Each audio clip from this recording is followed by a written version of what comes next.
I want to give everything I have to what I do. I want to excel no matter what it is. Guitar, bass, triathlon, swimming, fitness. It's a shame to try and not reach your body and mind's full potential. Why would you ever steal that away from yourself? What's up, guys? So since quarantine, I've been seeing a ton of runners out there, and I love it. I love to see the hustle. But with all the runners, I see a ton of bad technique, horrible technique, such as crossing your arms over your chest, long strides, and a slow cadence.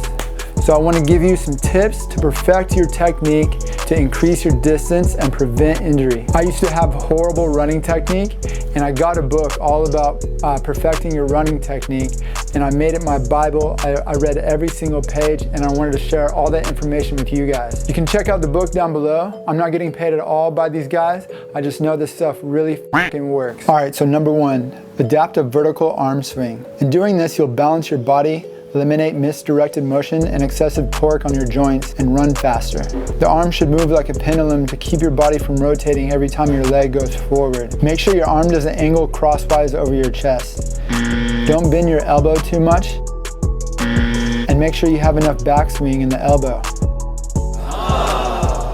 If you don't have much backswing, you need to stretch your pectorals. So once we've adopted the vertical arm swing, we should focus on lifting your knees a little higher. If you have a low leg lift when running, it will cause you to lose momentum because your leg is still swinging forward when your foot hits the ground. To minimize this, the foot must be moving backward when the foot strikes the ground. You can do this with a high knee lift. Number 3, speed up your cadence. If you have a long stride, or in other words, like to extend your leg far out in front of you, you're essentially putting a brake effect on your forward momentum.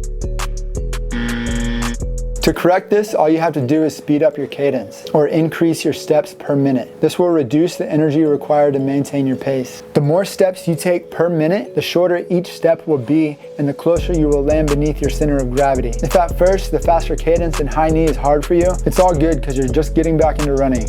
Guys, I know if you religiously apply these techniques, you will prevent a ton of injuries, increase your speed, and increase your distance. Thanks so much for watching. If this video helped you at all, be sure to like, comment, subscribe. Let me know what you thought, and I'll see you next time. Peace.